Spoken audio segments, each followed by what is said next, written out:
अज्ञानता और जहालत सारी बुराइयों की जड़ है, सारी बुराइयों की जड़ है, और सारी अच्छाइयों की भी एक ही जड़ है, वो ज्ञान, नॉलेज और इल्म।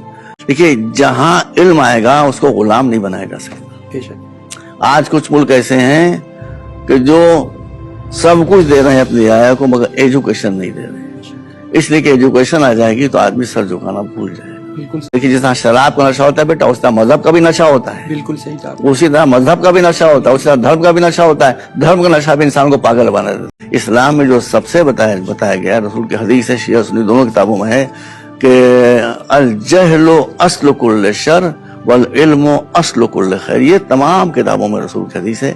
आपने फरमाया कि अज्ञानता और जहालत सारी बुराइयों की जड़ है, सारी बुराइयों की जड़ है, और सारी अच्छाइयों की भी एक ही जड़ है, वो ज्ञान, नॉलेज और इल्म।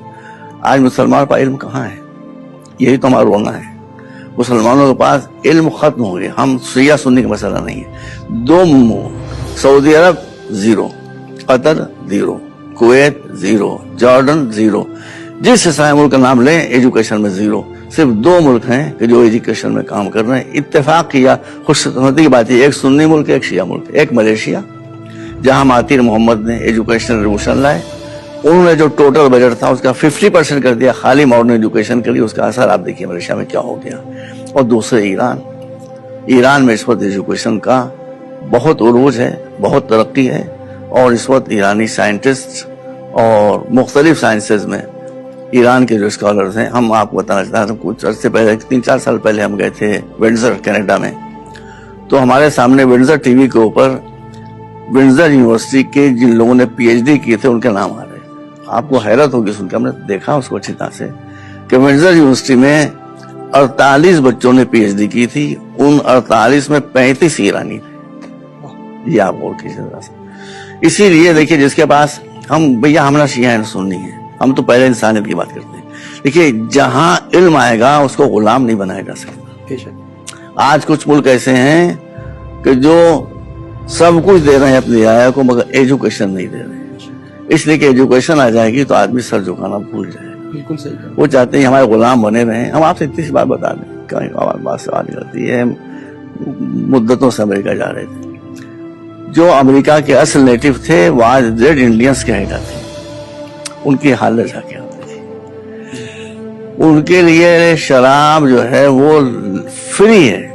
जिस दुकान से चाहे जितनी बोतलें खरीदें, पी जाएं, नहाएं, धोएं, जो चाहे करें। क्यों? वहां के लोग चाहते हैं नशे में पड़े रहें, ताकि इनको कभी ये ख्याल ना आने पाए कि हमारा मुल्क के लोगों ने छीन लिया, अब इनसे हम दोबारा छीनें। ये बहुत बड़ी बात है। तो जहां इंसान को देखिए, जिस तरह शराब का नशा होता है बेटा, उस तरह मजहब का भी नशा होता है। बिल्कुल सही कहा। उसी तरह मजहब का भी नशा होता है, उसी तरह धर्म का भी नशा होता है। धर्म का नशा भी इंसान को पागल बना देता है, मजहब का नशा भी इंसान को पागल बनाता है। इसीलिए मौलाना ने फरमाया है, हमें बात तल्ख हो जाती है, इसीलिए मौलाना ने फरमाया है कि हर एक धार्मिक इंसान के धर्म पर यकीन न करो, पहले ये देख लो कि वो धर्म में एबनॉर्मल तो नहीं है। वाह। बस अगर वो एबनॉर्मल है तो वो धार्मिक नहीं है, वो खाली शो है। जैसे तरकारी आती, भिंडी आती है, जो 80 भिंडी होगी उसका रंग इतना गहरा सब्ज नहीं होगा, जितनी रंगी भी होती है उसका रंग ज्यादा सब्ज होता है। तो उसी तरह से जो लोग धार्मिक रंगे भी होते हैं वो ज्यादा दिखाई देते हैं धार्मिक, उनके अंदर कुछ नहीं होता है, उन्हीं से धर्म जो है बदनाम होता है।